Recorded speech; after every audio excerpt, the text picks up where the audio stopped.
Hey, what is up, everybody? This is Steve Breach coming to you here tonight as we talk about the Monday Night Raw 5-point preview for October 31st, 2016. Of course, this is the Halloween edition of Monday Night Raw. Go back to a few years ago, I believe it was 2011. That was the year of the Muppets take Monday Night Raw for Halloween. I thought that honestly that's one of my most favorite editions of Monday Night Raw. I'm a fan of the Muppets. I'm a fan of WWE.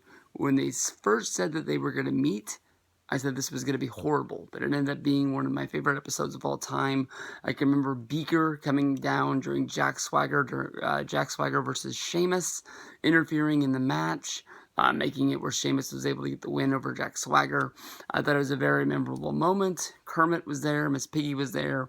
A lot of people knocked it because of the actual Muppet voice actors weren't able to be on the show for some reason, so they had fill-in voice actors that didn't really sound like it. I can honestly tell you that I didn't know until I read it in the sheets. So I had fun that night. Tomorrow is going to be the return of Goldberg. Yet once again, he's going to be making his second appearance. His first one 2 weeks ago, answering the challenge that ended up being a non-challenge to him. He said that he was coming. Paul Heyman, before he came on and said, hey, think about this. We offered you a challenge, but that was a fake challenge, trying to sell a video game. If you come out here and you answer our challenge, it's going to be bad for you. He still came out there and said that he wanted to return to WWE. He didn't want to, to leave it on the back burner longer than it had already been there. It had been 12 years since he had been in WWE. He felt that he left on bad terms. He wanted his wife, he wanted his kids to be able to see, what made him famous. So he's coming, and that's what it's going to be. I don't really know what there is to build on. I mean, Brock Lesnar appeared on the show last week. Paul Heyman had a promo. They were in Minnesota. The fans in Minnesota really were behind Brock Lesnar. It's Minnesota. I mean, it's not where Brock lives. I mean, he's moved to Canada. But people are always going to think of Minnesota being the hometown of Brock Lesnar. I'm sure the people in Minnesota don't even know that he doesn't live there because of the obscure part of the state that he would live in to go out and go hunting and do everything that he does. He moved to Canada to be more obscure from the rest of the world. He doesn't really like people being around other than his family. He doesn't really like going to work unless he's going to make money. So it is what it is. But Goldberg's going to be there. He did really well his last time he was there. But now he has to show up, and I'm guessing that he has to actually deliver a real promo saying that he's going to whoop up on Brock Lesnar. So now we're going to have to see if this is really going to be believable. This is the main selling point for Survivor Series, is Goldberg versus Brock. This is what they're really going to push. SmackDown versus Raw seems like it's going to be a little bit early to have that sort of...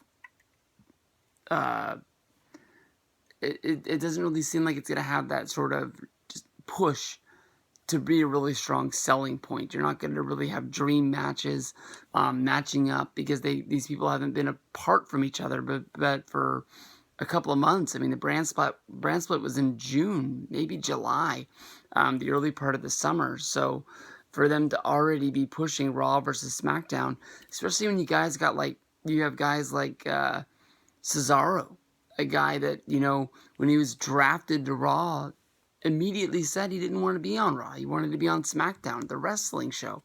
Or you've got a guy like Jack Swagger, who's left Raw and gone to SmackDown after losing to somebody like Jinder Mahal. And then he goes and he got a win over Baron Corbin, but then lost a pay-per-view match to Baron Corbin and lost a SmackDown match to Baron Corbin. So Goldberg versus Brock definitely is going to be the strong selling point. Every pay-per-view seems to have one strong match, but this is going to be Raw and SmackDown's joint effort. It just means that Goldberg and Brock is a selling point. I know that a lot of people think they're going to be doing Brock versus Shane McMahon. That's why it sort of would have made a little bit more sense to me, with this being a co-branded show, if Shane McMahon would have been the guy to bring Brock in. Or, I'm sorry, to bring Goldberg in. And basically, Brock issued the challenge, and then you have the vignette of Shane going and getting Goldberg in his, I don't know where Goldberg lives, if he lives in Atlanta still, or if he's, moved to Florida like a lot of the wrestlers do, or if he lives somewhere in California, went and got him, brought him. His return is on SmackDown. They issue the challenge, and then Survivor Series really feels like Raw versus SmackDown, and Goldberg is the SmackDown guy under Shane. He loses this battle because I think everybody knows that Goldberg is going to lose at Survivor Series. And then it builds a little bit more of Shane trying to find somebody to find that revenge for Brock whooping his ass at SummerSlam, because they haven't talked about it in forever. Shane hasn't brought it up. Brock hasn't brought it up. Stephanie hasn't brought it up. Maybe they've forgotten about it, but when you listen to a lot of shows do futuristic booking for WrestleMania, it's always about Shane going up against Brock. So we'll see what goes down with that. Goldberg return on Raw.